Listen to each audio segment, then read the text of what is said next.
Hello to all you listeners out there. I am RavMike, but this is not the Jewish story, or at least not its regularly scheduled programming. What you're about to hear is a live class that I gave just last night. And don't worry, the Jewish story will continue as usual, but for now, enjoy a little bit of my thought around how you can use the Passover Haggadah, not just to tell the story of Egypt, of the going out from Mitzrayim, but also how you can use it as a tool to tell the story of your own personal escape from your metzarim, of your narrow places. So put on your thinking cap, open up your hearts, and tune in to something a little bit different.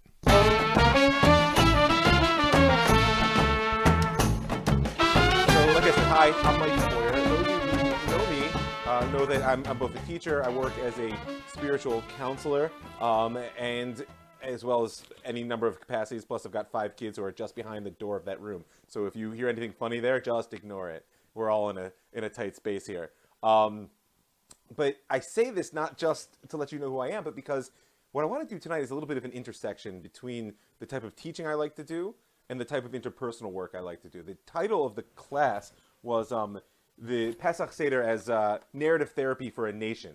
I have a podcast that some of you, I'm sure, are familiar with. It's called The Jewish Story, and I like to call it narrative therapy for a nation because what narrative therapy is learning how to tell a redemptive story.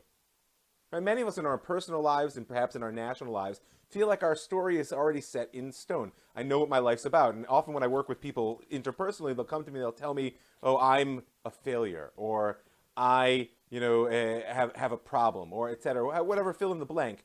And they'll piece together the events of their life in a way in which essentially reinforces the narrative that they've already decided on. And the work that I always aim to do, interpersonally, and what I want to explore a little bit tonight in Haggadah, is how the events of life don't make a narrative on their own. The events of life, in fact, are strung together, consciously or not, by the people who participate in those events, and therefore they can tell multiple stories. And you're going to see, in fact, that the Haggadah is structured in just a way to do that. I do want to say one more thing. If you're not familiar with Zoom, there's a function you can raise your hand, right? If you click on participants at the bottom of your screen, you'll see you'll be able to raise your hand. So if people have a question, you can raise your hand and let me know. I'll try to keep the participants open here. And you can also send me chats as questions, and that way you can feel like you're getting a word into the flow. So in order to understand the Haggadah as a tool for reworking our narrative, and if you want to appreciate the degree to which this is possible, today we as a people struggle with the question of how do we incorporate the Holocaust into our historical narrative? Or, for some people right now, what's happening with the coronavirus is posing enormous questions. How do I understand this in the scope of Jewish history and my personal life, in my relationship with God? But just think about it. Once upon a time, slavery in Egypt was the biggest disaster that ever occurred to the Jewish people.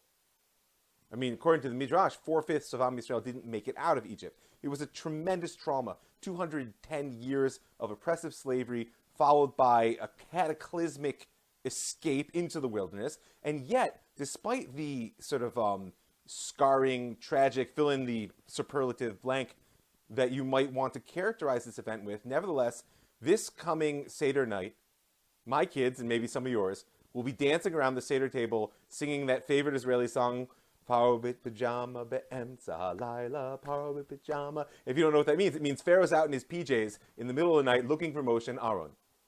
How is it possible that a national tragedy became a source of children's songs? And not only that, it's a national tragedy that we recall when we say Shema twice a day, when we say Kiddush on Friday night, and we can come up with any number of other places where we incorporate slavery in Egypt into not just our daily practice, but into our daily consciousness. This is a process that I call historical mastication. I call it that because it's a fun word and it sounds slightly off color. So if you say it to people, they'll look at you funny, right? What is it? It's how you chew and swallow the things that life gives you. On a historical scale, it's how we chew and swallow the thing that life gives us on a national level, but it works personally as well. When difficulty comes into my life, God forbid, tragedy strikes, or fill in the blank of what it is that you struggle with, the real question in life is not what happened to me. The real question in life is what do I do with it? How do I digest it and use that very difficulty as a source of positive identity. Because today, the Exodus from Egypt is at the core of our identity as the Jewish people as a positive event, even though it was preceded by tremendous tragedy. And we tell that story in the Haggadah in ways in which that can really teach us how we can do that on a national scale as a people and also on a personal scale as individuals. And that's what I want to explore a little bit today, is that process of historical mastication. And our primary tool, always the primary tool, for how one reworks a narrative in order to transform it from a tragic event into a source of positive identity, the primary tool is memory. Right? If you look at the commandment that we're all going to fulfill, please God, on this coming, Wednesday night, right? Seder, Wednesday night, Thursday, yes. If you look at the way the Rambam formulates it, I happen to have it here, I'll just read it to you. I will put some sources up eventually on the screen share, but for now, I wanted to just keep the natural flow. The Rambam says, mitzvah aseh shel Torah. It's the Torah level commandment, l'saper b'nisim v'niflot shenasu avotenu Mitzrayim, to tell all the wonders and the miracles that were done to our ancestors in Egypt on the 15th day of Nisan. As it says, shene'emar, so this is his proof text, zechoret hayom hazeh asher yatzatem miMitzrayim. Remember the day, this day, that you went out from Egypt. That's a strange thing. One might think that if it's a mitzvah to tell the story, he ought to be reaching for a commandment that says "V'higadat levincha," tell it to your children, or maybe there should be another, a verse that says "V'saper to sipur." Why is it when the Rambam says it's a positive commandment to retell the story of going out from Egypt on the 15th, on the very night every year that it happened? Why is it that he's reaching for memory as the source of the commandment? And the answer really opens up for us what exactly the Haggadah is attempting to do. Because, of course, memory, as many of you I'm sure have heard me say before, is not a passive recall of what happened once upon a time in the past. First of all, it couldn't be the case here, of course, because none of us were in Egypt. So how could we possibly fulfill the commandment if it were simply a memory like, I remember when I was 15 years old and I went to the, It can't be that. But not only from that sort of technical reason, it can't be that because that's not how memory works. Right? Memory is never a passive recall. We're not computers. Our memory functions, and I'll just say it briefly because it's not sort of the main meat of what I want to discuss tonight, but our memory functions as a remembering. It's a reattachment, a re-identification with events in my own life, or on the historical scale, with events in the national life. I summon up an event which from a temporal standpoint is in the past, but memory exists in the present. Right? We all, when we remember things, we're remembering them in the present. So we're summoning up pieces of our past in order to incorporate them into our present identity. But the reality is the present is fleeting. We don't actually live in the present. I'm sure there are people out there that practice meditation or mindfulness. You know how difficult it is to be present to the present. This is far from a simple thing, right? And therefore, what we're really doing is we're living in a tension between our summoning up of the past and our aspirations for the future. We're taking the pieces of the past, incorporating them into our present identity, and hopefully, if it's telling a healthy, positive story, orienting ourselves toward the future which we desire to live. And lo and behold, when you sit around the Seder table, what are you doing? You're telling a story of the past in the present, and of course, v'higadat levincha. You should tell it to your children. You're telling a story of the past to the future. This is what the ideal fulfillment of the Haggadah is meant to be. And yet the sages point out that what are you supposed to do when you're alone? Anybody know? Somebody can call out if they want to unmute themselves. What are you supposed to do when you're alone? Do you just read the story? Anybody know? Help me out here since I can't see you all. Yes, you can tell it yourself, and you should tell it through asking questions and answering. Meaning, you have a future self as well. You have a future self as well that you need to tell stories to that will get you where you want to go. And that's one of the tremendous powers of memory. It's one of the tremendous powers of the agency that can be gained in learning how to tell your life story in a redemptive fashion. And it's one of the tremendous powers offered to us by the structure of the Haggadah. So that's just sort of by way of introduction. And now what I want to do is take a look at a couple of the fundamental structures and a few stops along the way in the Haggadah. And again, I want to remind you that if you send me a chat or you raise your hand, I will see it if people want to add in. Otherwise, you can hold your questions to the end and we'll see them when we get there. So when you look at the Mishnah, remembering that the Haggadah, as we have it today, is structured largely on the Mishnah in the 10th parak, the 10th chapter of the Mishnah in Psachim, not surprisingly, right? And when you look at the Mishnah, there are a number of sort of critical structures and sort of points along the way that it gives to us, but the fundamental flow of the Haggadah is mignut l'shvach, from a state of shame and disgrace to a state of praise or a praiseworthy state. We'll see maybe at the end the two faces there of a state of praise or a praiseworthy state. But you're moving out of a sense of despair and disgrace into a sense of praise. Now, before we get into the implications of that fully, it's worth it to me to just mention that, it seems a strange thing that we would start with the negative. Why not? It's the night we came out of Egypt.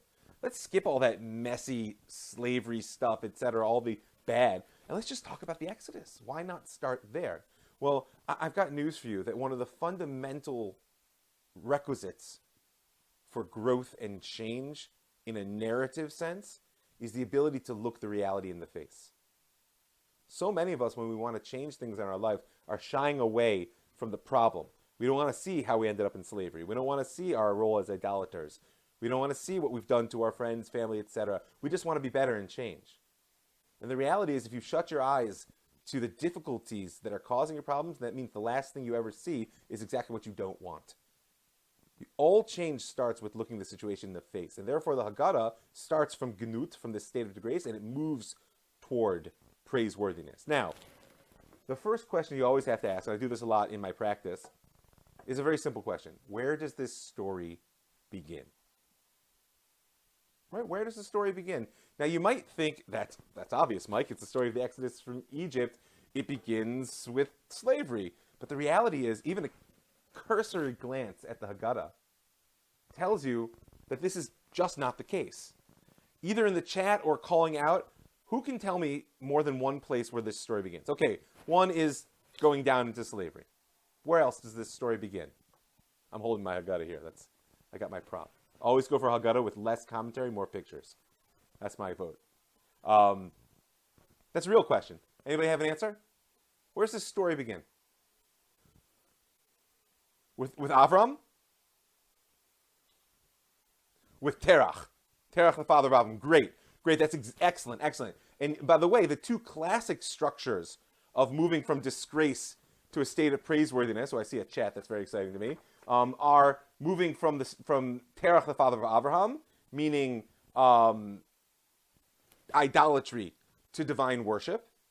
And the other one is from slavery to freedom. Excellent. I see someone here whose label is as Limud FSU, so I don't know your name, that the talk between God and Abraham, the promise, what's called the covenant between the pieces. Excellent. So we've got, maybe it starts with Terach, we move from idolatry to divine worship. Maybe it starts with slavery going down into Egypt, we went from slavery to freedom. Maybe, and we'll come back to, oh, hi, Yulia.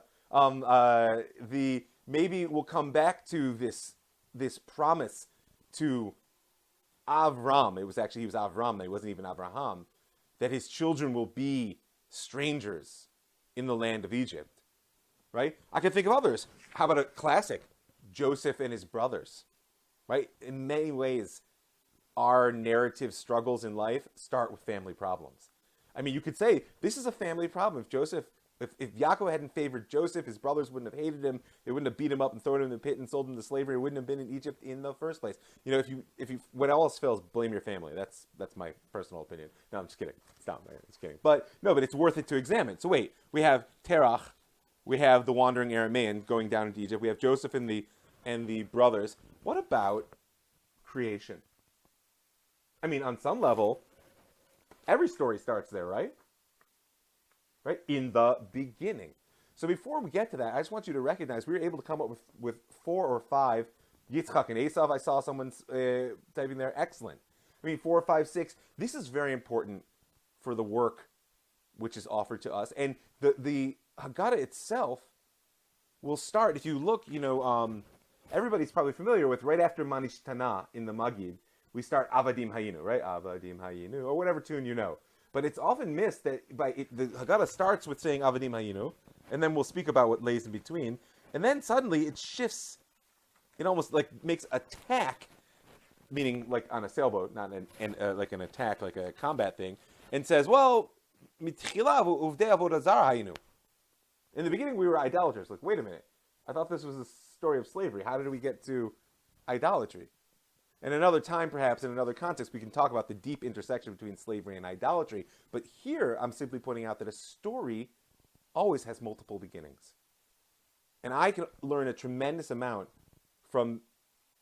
No, I said Magid. It's true. Fair enough, Alex, that the Haggadah actually starts with Kiddush. But Magid, this telling of the story, starts with multiple beginnings. And I am always astounded what you can learn about yourself or another person when you ask them, they come into you, want to talk about a story, something they're struggling with. Where does this story begin?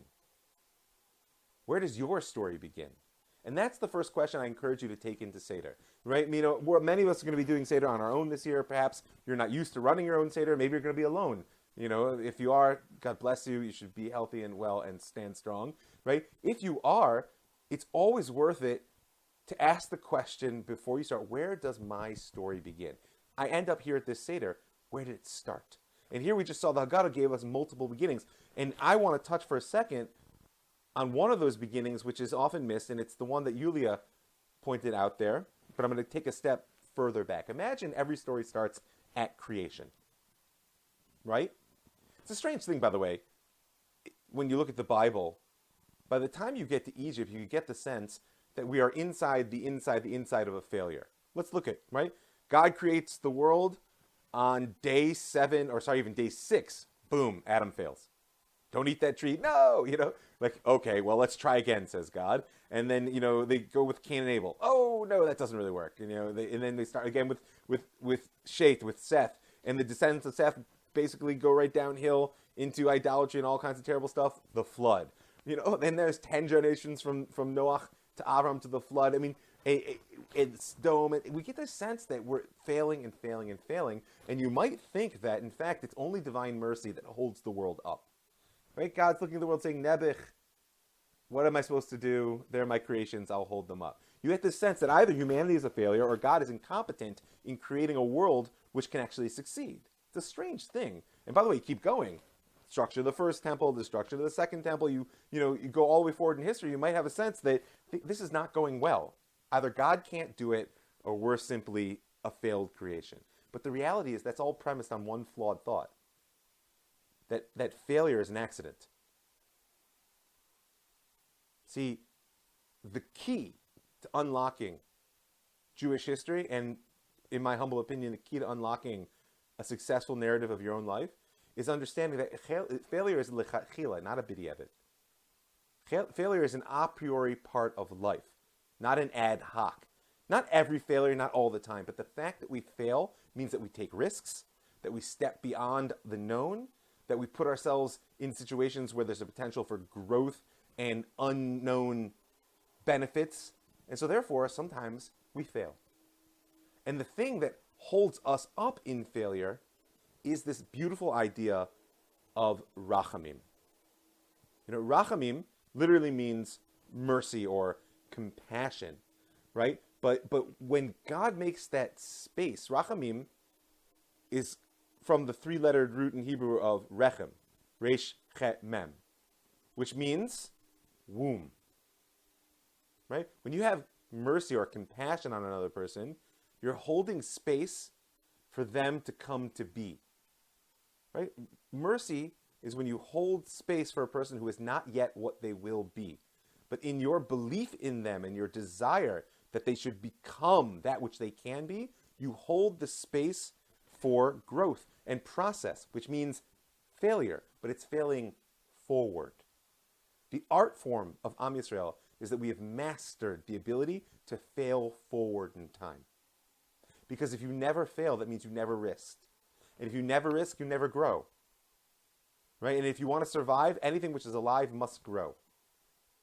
And so therefore, this whole idea of God creating a world where failure is a lechatchila, it's an a priori part of the fabric of creation, is what allows for a creation that's not just a marionette that's like doing God's will and that, sorry, whoever that is, can you please mute your mic?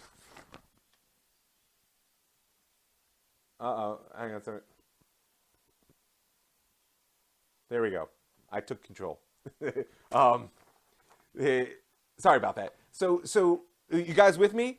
that this idea that if you look at the story of creation, or you look at how did we get down into Egypt in the beginning? We were idolaters. We were, we're just like a family fight that drew us into slavery, or simply creation, nevich, humanity just can't get it. If you look at those things as failure without understanding that that is actually what paves the space for independent action and therefore a depth of success and divine relationship, then you could end up in despair. Whereas when you understand that the great reality of rachamim is rechem, that the divine compassion is a womb which holds the space for us to come to be, well, then you'll realize that slavery itself is an act of rachamim. It's a hard thing to say, but right now, the world is suffering a global pandemic. I'm sure this is not news to any of you, since we're all probably locked in whatever house that we're in right now, right? And in the midst of this whole pandemic and the suffering, there's a tremendous rachamim which is available in the world. Not in the sense we're used to thinking about rachamim. I'm not saying God is being nice and compassionate by sending suffering. Don't misunderstand me. What I'm saying is that the space of potential which is opening for growth and change in the world is enormous. What depends on us transforming it is our ability to embrace it as such.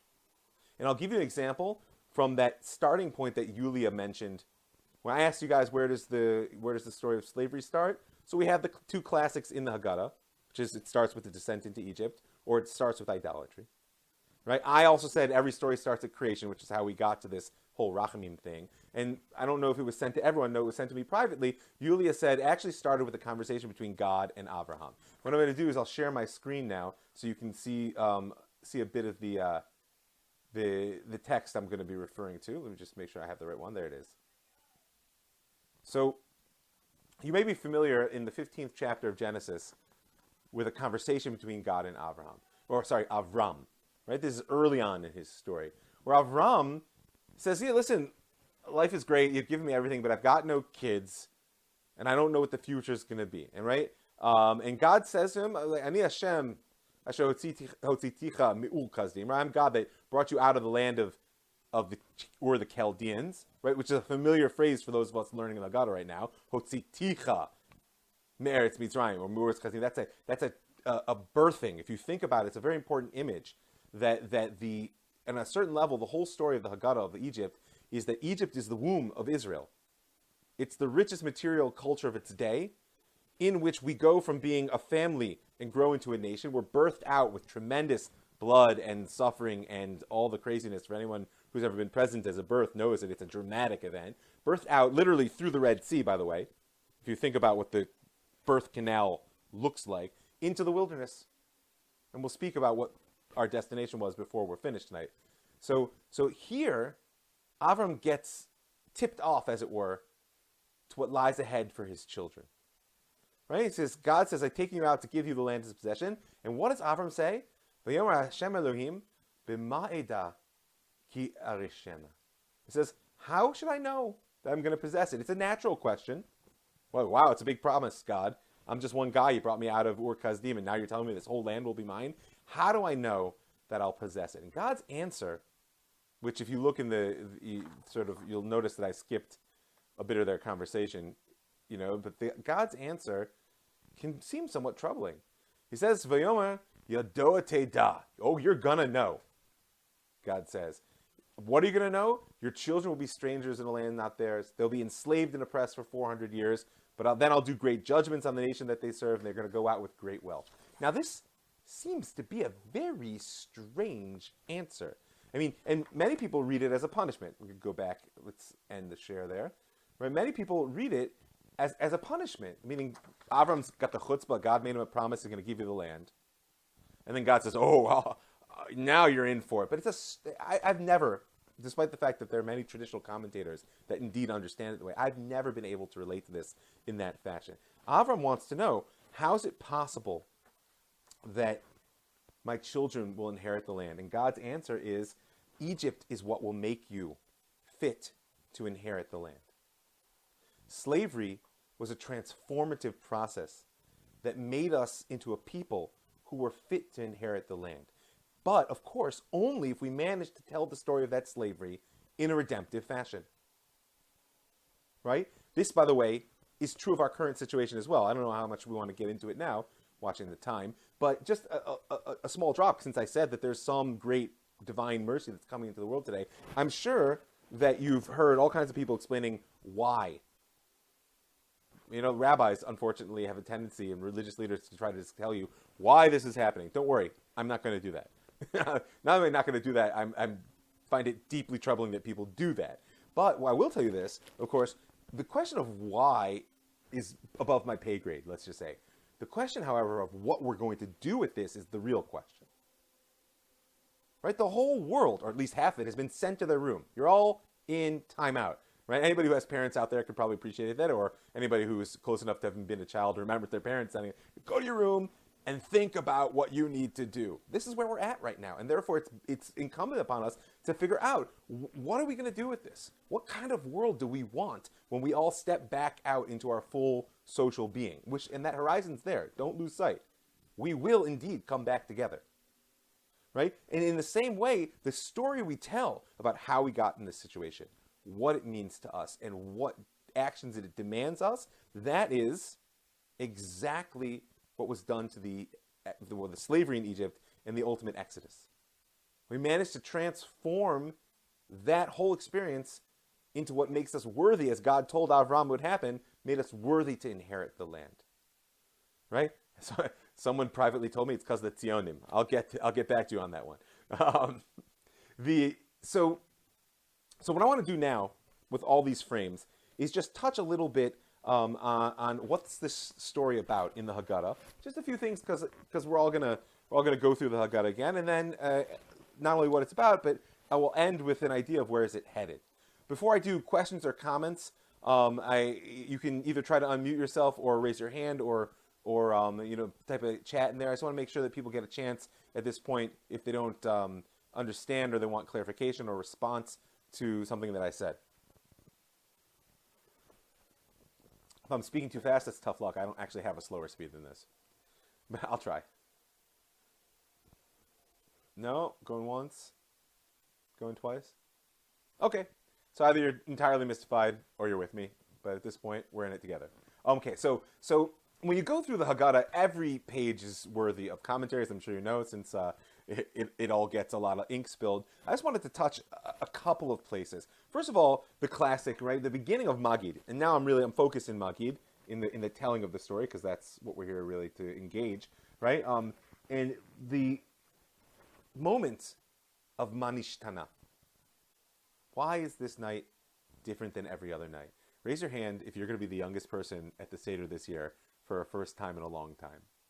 I have 5 kids, so I'm not. But I saw a beautiful comment by somebody who said that their parents are making Seder just the two of them this year, and since her father is just a couple of months, younger than her mother, and they're in their 70s, that he's going to be able to say Manish Tanav for the first time in decades. So it's a fun opportunity. But have you ever noticed that we never answer the questions?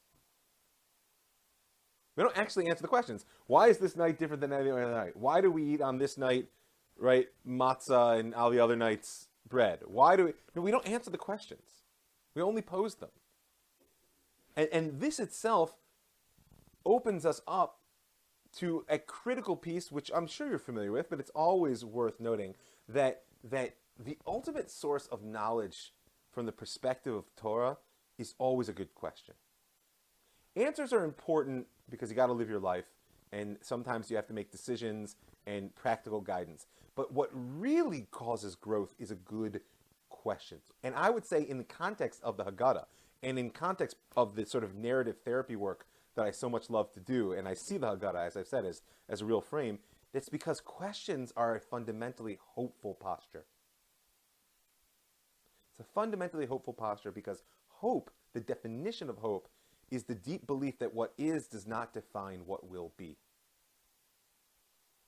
Right? See, when you believe that what is defines what will be, you don't have to ask questions because you already know.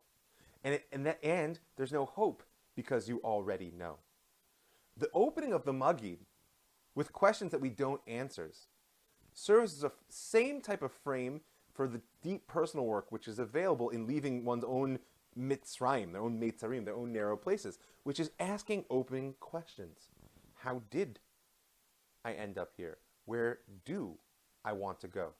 What do I need that's going to get me from point A to point B in an inner space or an outer space? And not assuming that you're going to be able to answer them, but just feel the freedom, the space which opens up with a question, because the truth is, question is all about the possibility. And so it's not surprising that our Seder begins there.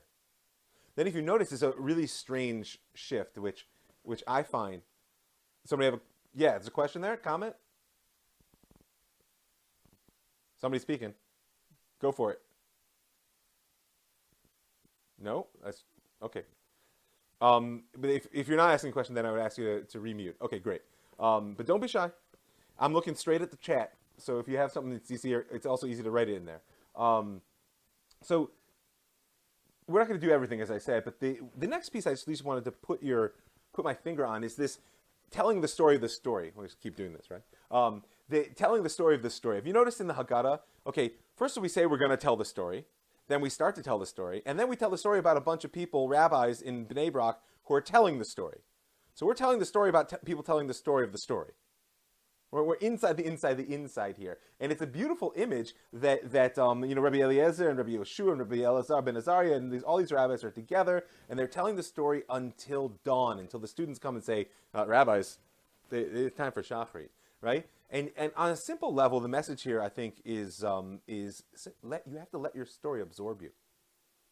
There's a way in which the depth of engagement and commitment with your own life as a story needs to give you energy. But the only way to do that is to feel, of course, that you are a subject and not an object of your story. Right? That you're an active character, and ultimately, if you really can get it, as a co-author. That's the work that I'm really always aiming to do. When people ask me, like, what do you do as a narrative therapist? I say, I'm trying to move people from being an object in their story to a subject in their story, and ultimately to being a co-author with God that allows them to write the script. Now, that takes a lot of work, but more than anything else, it comes to a height of awareness. One of the self-awareness, like that I'm in a story. It may be that this story of all these Tanaim, these masters of the Mishnah, is taking place. Anybody ever heard historically, especially the fact that Rebbe Akiva's there? What period in history is this? Anybody know? Yes, the Romans ruled, and it's likely that what we're looking at is a veiled reference to the Bar Kokhba revolt, right? The great revolt, the third Roman Jewish war, right? You can look it up on the Jewish story if you don't know the story. You can send me an email. I'm happy to share the show with you. But the third war between the Romans and the Jews, Rabbi Akiva was the spiritual leader of that war, and it was a messianic revolt. Right? He believed that Bar Kokhba was going to be the redeemer of Am Yisrael before the Messiah became sort of a mystic, almost magical figure. At this point, he was a political figure who was going to come and restore sovereignty upon the territory of Judea and return the service to the temple. So here's Rabbi Akiva and all of his friends telling the story of the Exodus, which was once upon a time, but using it as fuel for understanding that they themselves are now participants in the process of redemption. And it's so absorbing that they tell the story through the night. And that's so important. You have to see yourself not as an object which is acted upon, as a victim of your story, but as a subject who has a full agency. And that demands an awareness of where you are in the story, like Rabbi Akiva understood exactly where he was. He gambled and lost. The truth is that failure put more energy into the future of Am Yisrael than perhaps many successes. Now, there's a lot more in that little event there. I'm tempted to go into it, but no, I'm not. So because I want to go forward to a couple more pieces. So one more piece, just in the structure of the Haggadah. Haggadah flows on, and I'm hoping you guys are familiar. We go again. We encounter the four sons, and once again the classic sort of Ma bikesh Lavan ha'arami laso, the arami oved avi. My father was a wandering Aramean, or an Aramean tried to destroy my father. Notice, by the way, the very fact that you can tell that phrase, my father was a wandering Aramean, or an Aramean tried to destroy my father, that's a classic example of narrative reconstruction. Which story are you in? Are you a victim of the Aramean, or are you a wandering lost Aramean yourself? right? Same phrase, two different stories. So, but the next piece I want to pick up on is after the plagues, right? Ooh, look at that. So, yeah.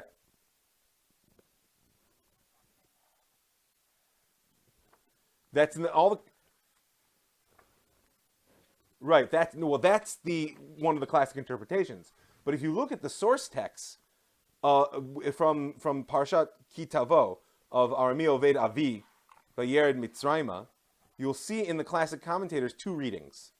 That either an Aramean sought to destroy my father, which is the Lavan reference in the Haggadah, or my father was a wandering Aramean who went down into Egypt.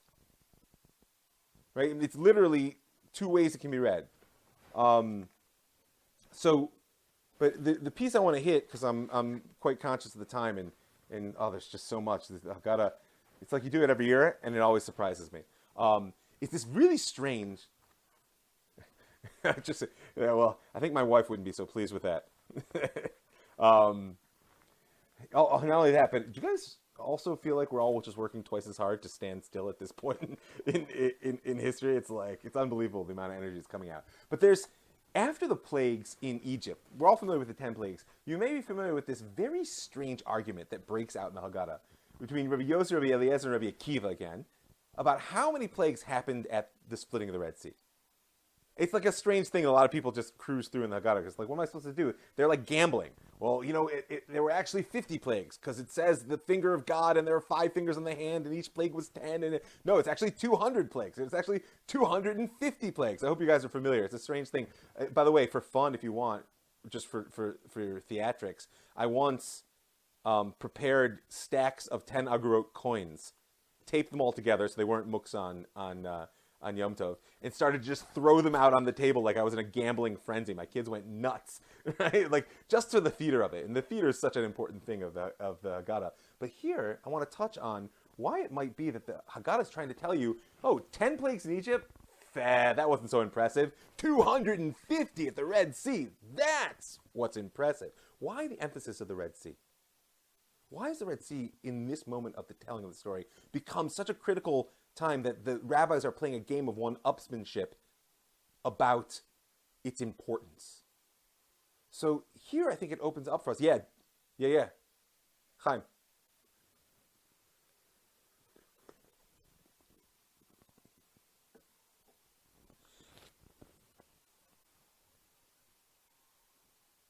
Yes, it's definitely doubling down on like the narrative arc. Like, really everything has been preparing for this moment. And it is a revelatory moment, right? Like, as the sages say, that the lowliest maidservant saw more in the splitting of the Red Sea than the prophet Yechezkel.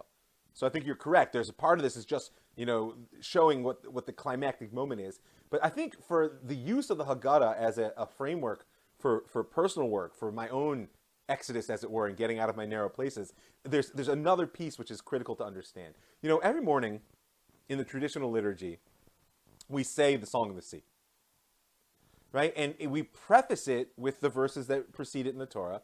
Vayar Yisrael Yagadolah Asher Asa Hashem b'Mitzrayim, right? Am Yisrael saw the great hand which had been done in Mitzrayim, right? Vayira Yisrael Yad Hashem Yagadolah Asher Asa Hashem b'Mitzrayim. Vayira Hashem u'Moshe Avdo, right? And they feared God and Moshe's servant. It's a strange thing. What, now they saw the hand of God? I mean, what about the death of the firstborn? What about darkness for 3 days? And why is it now at the sea that they actually saw God? And what did it have to do with the fact that they saw Egypt dead at the sea?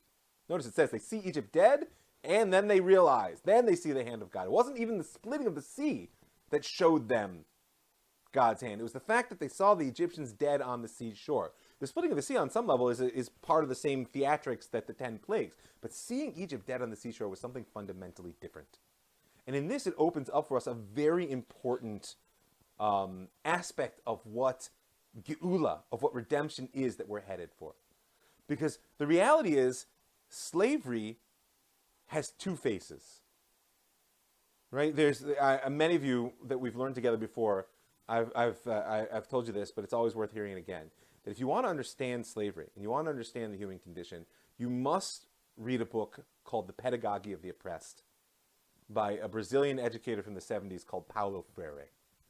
people want, I'll write it in the chat in a minute. But Paulo Freire is an interesting character himself. He's a Marxist. The first 2 chapters of the book, though, the second 2 are like Marxist like constructs and not so simple or really even necessarily worthwhile. But the first 2 are an exploration of what it is that happens to the human consciousness when it's developed in a context of oppression. And this is Am Yisrael's problem at this point. You could physically leave Egypt, but how do you become free? You could liberate yourself from the external pressure, but how do you actually become a free human being? Because Freire notes that every slave lives a dual existence. Every oppressed person lives a dual existence. There's your experience of oppression, and there's a dream of freedom. But the problem is, because oppression is so... no, I think you spelled his name correctly, Sheriff. The experience of oppression is so consuming and narrowing, usually the oppressed have only one image of freedom: their oppressor. Which is why historically so many peoples have gained liberation and recreated a system of oppression which looked just like the one that kept them down, but they're now on top. Or why, in an even, in my eyes, more painful situation, I've worked with many abused children, and it's a sad fact that children who are raised in an abusive situation are statistically far more likely to become abusers themselves, because they've internalized abuse as a model of relationship.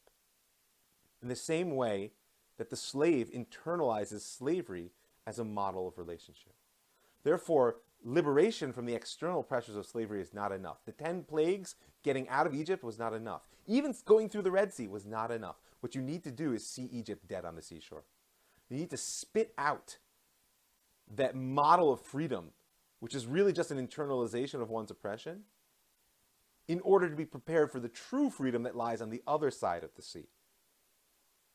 This is critical. As you're going through your own process with the Haggadah and in life, you have to not only free yourself, you have to imagine how that freedom could look other than simply gaining power in the way in which someone else once had it over you. I see a question. It says, how are the people who didn't survive not korbanim? Right? We need slavery to be free, but how are those who didn't get to taste the freedom not sacrifices? That's a very hard question. I mean, we can apply that question to many places in Jewish history. And listen, here we are, some of us sitting in the land of Israel, some of us in America, but all of us healthy and well and free. What about all our brothers and sisters that didn't make it out of the Holocaust? Right? The reality is I'm not qualified to answer that question. We could say that they were sacrificed, and I would say that what they do is they create an obligation to us to live freedom to its fullest. The obligation, we are living the dreams of every generation which preceded us, and that doesn't put an obligation that, I have to live for someone else. It means I have to really value and use my freedom in the way in which I can. That's the brief answer to your question, Shir. So, just to round this out and take us to the next step, that this Red Sea, in many ways, represents the step, not just liberation from Egypt, but an expulsion of the Egyptian model from within us in a preparation for true redemption. Because, of course, where are they headed when they leave the Red Sea? That's a real question. Somebody can just shout it out. Where are they headed? Well, not yet, though. There's a very important stop. Right? Where they're headed is Sinai. They're headed to the Sinai. And in order to get the... Yes, absolutely. Because God tells Moshe to go to Paro and say the famous phrase, which was corrupted by Charlton Heston in the Cecil B. DeMille film. Right? He doesn't say, let my people go, and stop there. He says, let my people go that they may serve me in the wilderness. And he promises Moshe in the 3rd chapter of Shemot, you will know that I'm telling the truth because my people will serve me on this mountain. See, what happens is we're liberated from the externals of slavery. And then in this moment of splitting the Red Sea, we expel the Egyptians from our midst, and we're wide open to be able to receive a real model of redemption and freedom, which is the Torah. That is exactly the way this structure works. Right? And in that sense, the going through the Red Sea is a very important model for what it is to not just be liberated, but to be free. It's one of the reasons, by the way, when you look at the halacha, the legal comments on the morning prayer, I mentioned that we say this every morning in the traditional liturgy. So the Mishnah Brura, turn of the 20th century, sort of very legalistic and somewhat dry mind, actually quotes the Zohar. And when the Mishnah Berurah quotes the Zohar, you should sit up and pay attention, right? He quotes the Zohar and he says, anybody who says the Song of the Sea and feels the joy of what it was to go through the Red Sea, all their sins are forgiven. What's that mean? Right? And now I think you can get a little sense, which is that if you can actually feel the joy of not just liberation, but freedom, of having left all those pursuers, those other models of who you're really not, that you've internalized, leave them behind, see Egypt dead. Now, at this point in the morning, the day is wide open and hopeful. You could be anyone. What could be more joyful than that? And that's what I understand is your sins will be forgiven. Not sins as like, the chalk marks against you and the scoreboard in the sky, which I'm not such a big fan of that conception of sin. But sin in the literal sense of missing the mark. That's what hate means. You're missing the mark when you've internalized someone else's notions of who you ought to be. And when you can expel those notions from within yourself and become the person that you're really meant to be, what could be a greater source of joy than that? That's why, in my humble opinion, the Haggadah pauses at the Red Sea and has this one-upsmanship, because what could be bigger than that? That's bigger than liberation. That's freedom. And it's paving the way, ultimately, for that destination, which is redemption. I got 5 minutes left until I want to open up for questions. So maybe I'll take maybe 10 minutes. And so what I want to do, because I said I'm only stopping a few places along the way here in the Haggadah, what I want to do is just ask the question, if when I'm working in personal work or I'm looking at the Haggadah, the opening question is, where does the story start? Then, what's the natural closing question is, well, where's it headed? And in there, someone already mentioned, we might be headed to Eretz Yisrael, right? The beauty, though, one of the things I really love is getting to Eretz Yisrael is not enough. Right? As the joking comment I got there from Chaim there, the Tzionim, right? Zionism, in many ways, is the re-entry vehicle of the Jewish people into the land. It's a political construct, which is very powerful. I'm very grateful for it personally. But unless one willfully closes their eyes to it, it's got many, many problems. Right? Which is fine. Nothing's perfect. But that means that it's not the end unto itself. It's a vehicle for a vision. And what's beautiful is that that vision in the Haggadah comes right on the wake of crossing through the Red Sea, which is the piyut, the liturgical poem, Dayenu. Right? Dayenu, Dayenu, we go through all the steps. It's, it's always a beautiful thing, by the way. It's basically a gratitude poem, and it's worthwhile to do that work in the lead up to the Seder, to write your own Dayenu. What are things you're grateful for that would be enough? If I'm sitting in my apartment, I haven't left this apartment for any significant purpose in almost 3 weeks, got 5 kids, got 3 jobs, pressure's on, as I'm sure you guys are all feeling as well. But pausing to say, I'm grateful. I'm grateful that I'm working. I'm grateful that I have food. I'm grateful that my children are relatively happy. You fill in the blank. There's so much to be grateful for, which is what the Dayenu is about. But notice where it ends. Right? Ilu hichnisanu le'eretz Yisrael v'lo banu lanu et beit bechira Dayenu. Right? That the culmination in many ways of the vision is not just the entry into the land of Israel, but is actually the building of the temple. Now, rather than sort of get all messianic on you guys, I want to take this building of the temple as a model for what Geula might look like, and how you can imagine what redemption looks like in your own life. And I'll close out sort of the frontal portion of what we're doing with that, and then I'm happy to open up for questions and comments. Because, I'll share this screen with you again, and so you can look at the sources I'm going to quote. We're going to go over that one. Let's go to destination, shall we? Just a few weeks ago, when we spent all that time in the Torah portion on, gathering the stuff for the temple and then laying out the blueprint, the tabernacle, the Mishkan, laying out the blueprint for the Mishkan, and then actually making the Mishkan and all the vestments of the Kohen Gadol, there's a tremendous wealth that can be learned from all the details. But what always moves me is that the Torah tips us off to the fact that there are 2 fundamental motions of the heart which are necessary for building a Mishkan. If you want a vessel that can connect heaven and earth. You want that vessel in a physical sense in the Mishkan. You want that vessel in a oh, somebody's drawn on my screen. How's that possible? Oh, must have been me. You want that vessel in a physical sense of the Mishkan. You want it in a interpersonal sense, between spouses. You want it in your own life, that your heart should become a vessel that connects heaven and earth. There are two fundamental motions of the heart, which are tipped off to us by this pasuk, this verse I brought you here. It's in Shemot 35:21. Nis'olibo, right? And everyone whose heart lifted them up came. V'kol asher nidva rucho, and everyone whose spirit caused them to be generous. Now, and they brought the Trumat Hashem, right? They brought all the sort of the free will offerings for the work that was going to be done. But notice it's very interesting. Nisa libo v'nidva rucho, right? That's a hefil. Their heart lifted them up, and their spirit moved them to generosity, right? And and what I want to really focus on is the first one. They're both, the nidva rucho deserves its own treatment, but for right now, I want to just ask the question, what does this mean, nisa libo? That his heart lifted them up. And I want you to just picture, if you can probably look at the commentary at some other time, just picture, here's Moshe.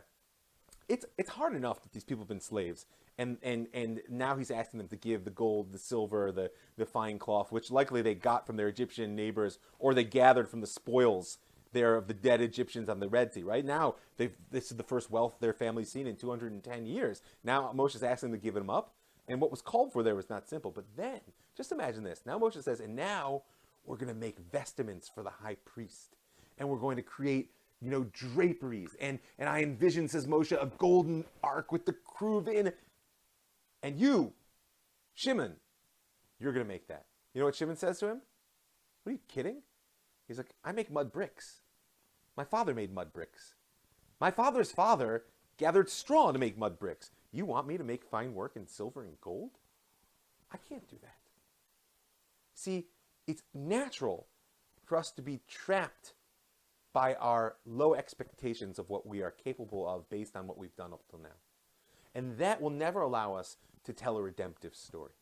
So when the Haggadah says that what we're headed for is building the Beit HaMikdash, building the temple, it's not just some sort of national historical model. It's a personal model which is founded on the sense that your spirit can lift you up. That you can pick yourself up out of a history of mud and bricks and straw and imagine the work you could do with fine silver and gold. Right? That ability to imagine what your redeemed life might look like is a critical tool in telling a redemptive story. Because just as much as you have to know where your story begins and recognize your story begins in multiple places, and where you choose to begin it when you tell it will have a lot to do with where it ends. And you have to understand the power of questions that open up a horizon where what is not defined by what will be. And you have to deeply engage in your story as a thing of not just the past, but the present relevance. And of course, you got to look out for the difference between liberation and freedom. Ultimately, to tell a redemptive story, you have to imagine the fact that you are capable of building a better world than you've even ever seen. And that, to me, is one of the reasons that the Haggadah puts that beautiful image at the end of Dayenu. And it's a turning point, really, if you look in the way in which the structure goes. From there on out, right, we then get the fundamentals of Pesach, Matzah, and Maror. It's like the pace picks up. We get the beautiful mission that says in every generation a person's obligated to see themselves as if they themselves went out of Egypt. And then, song.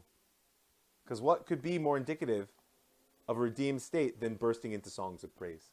And then, at that point, you have moved truly from that state of disgrace, that genut, to a state not only of praiseworthiness, because you've imagined the redemption that your life could be, but you are in the act of giving praise. That's just a little taste, in my experience, of how the Haggadah can serve as a model for our own leaving of our narrow places and an entry into a redeemed state. And I'm going to stop there, because I've been talking for quite some time, and I'm going to open up the floor for questions or comments. happy to hear what people have to say.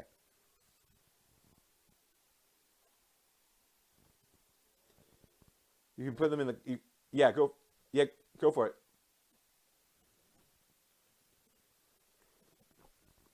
Hey, Charlie. I can't see everybody right now, so...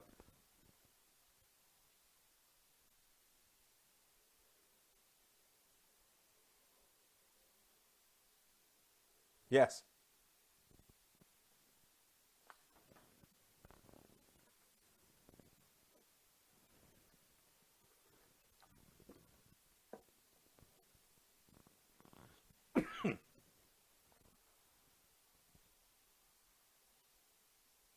Mm-hmm.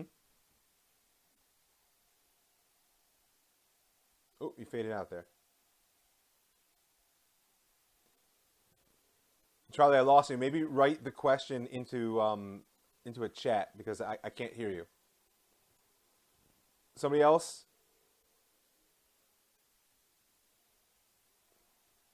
Yep. Hi, I can't see who it is. Who is it? Hi, Yichil.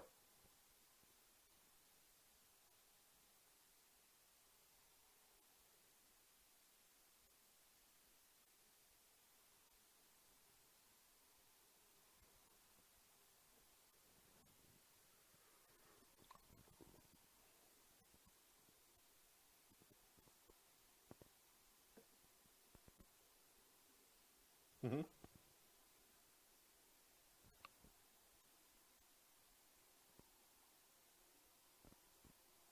What do you mean?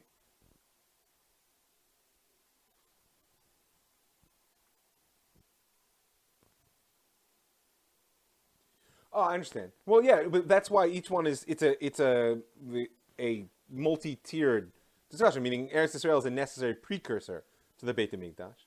And what's interesting is that we don't get any comment on what would come once we had the Beit Hamikdash. What I offered is the Beit Hamikdash always represents that place where heaven and earth connect, where the potential and the actual flow into one another. And I agree with you. It can never be static. There is no end. Dayenu can keep going and going and going. I mean, practically speaking, if you try to do it, everybody at the Seder is going to stop you. But you hear what I'm saying? That I think that it culminates with the image of the temple, with the Beit Vechira, because then once you have a place where heaven and earth connect, anything is possible.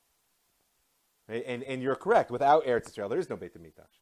But Eretz Yisrael without the Beit HaMikdash is lacking that connection and will always remain a small and somewhat sort of contested, piece of territory, as we've seen throughout our history. Great. So thank you for that clarification.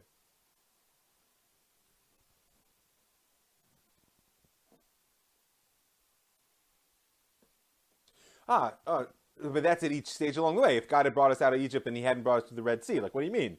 Then we'd have all died in the desert. I think part of that is recognizing that gratitude is not contingent upon full success. We're not grateful, certainly not to God and not to other people. Think about your interpersonal relationship. If you have a long-term committed emotional relationship, which I hope you either have now or have had before, then you know that no one can do everything we need for us. It's just not possible.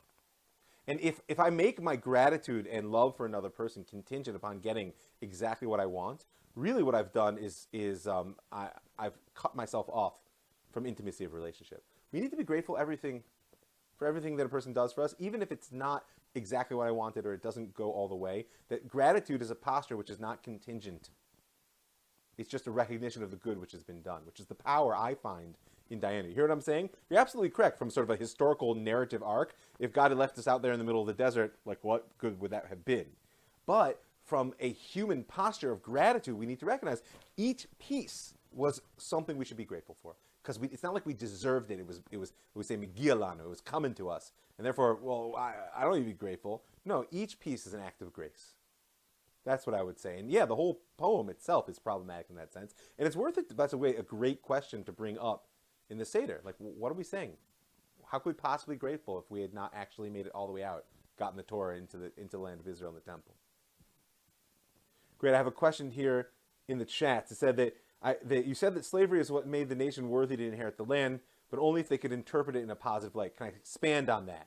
right? At what point in the Jewish people's journey to the land of Israel did that interpretation occur, or is it upon us a continuous thing? I think it's the latter. It's a continuous act. Now, you can see in the Torah, many times we see the phrase, remember that you were slaves in the land of Egypt. Treat the stranger this way because you were slaves in the land of Egypt. Or, the saying of Kriyat Shema is bound up with the fact that God brought us out from Egypt. I think it's a continuous attachment to our status both once upon a time as slaves and trying to overcome the problem that Freire identified, that having internalized our oppressors, you think we would be more sensitive to others. But the reality is, and we face this challenge here in Israel today, it's quite hard. The world looks at us and says, you were refugees, you were oppressed, how could you not care more than anybody else about the oppressed of the world? So the obvious answer to that is, yeah, and you know what? Life has been really hard, and I'm not really interested in undermining my safety on behalf of others. At the same time, the moral call there is very real. And that's why the Torah says, yeah, the result of slavery needs to be empathy, but it doesn't happen naturally. Empathy only emerges from suffering if one revisits their suffering with a determination that it become a source of positive identity. It's a conscious choice to cultivate empathy. Otherwise, one's own suffering generally narrows them and makes them callous to others. You'll never do that to me again. Right? So that I would say is definitely a continuous act. Great, that's a great question. Other questions, comments, things people want to throw out there? Yeah, Chaim, we got.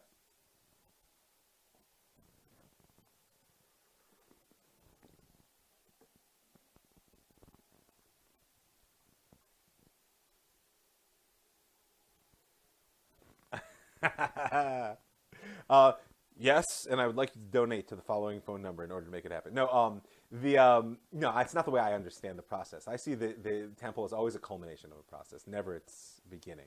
If we built the temple tomorrow, we'd fight each other, sadly, before the nations ever closed in on us, right? But what I would say is that when we can bring ourselves to the point where we understand what it means to have the responsibility to connect heaven and earth, then the physical sort of construct of the temple will be sufficient to get the result that we're after there. Can somebody, whoever's talking there, please mute your mic?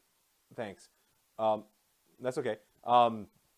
You hear what I'm saying? That it's not you build the temple and then the whole world will recognize, right, the Jews actually belong there. No. We need to fulfill our mission, and through that recognition, the temple will be built. It's the end of the process in my eyes, not the beginning. Other questions, comments, things people want to throw out there?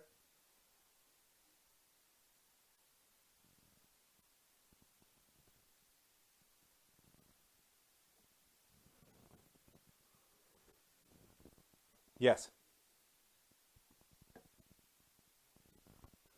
Sure. Mm-hmm.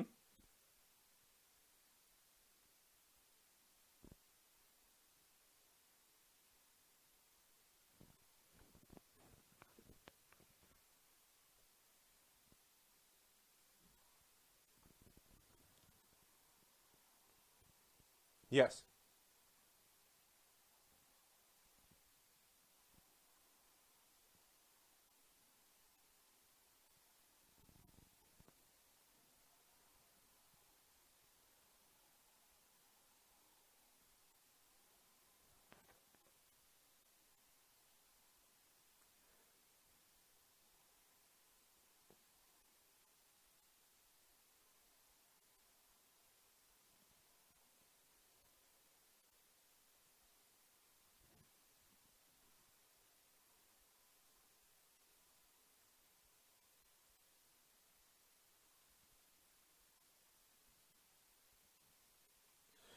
Yeah, I mean, there are a number of questions, if I understood you correctly, there are a number of questions that you can frame.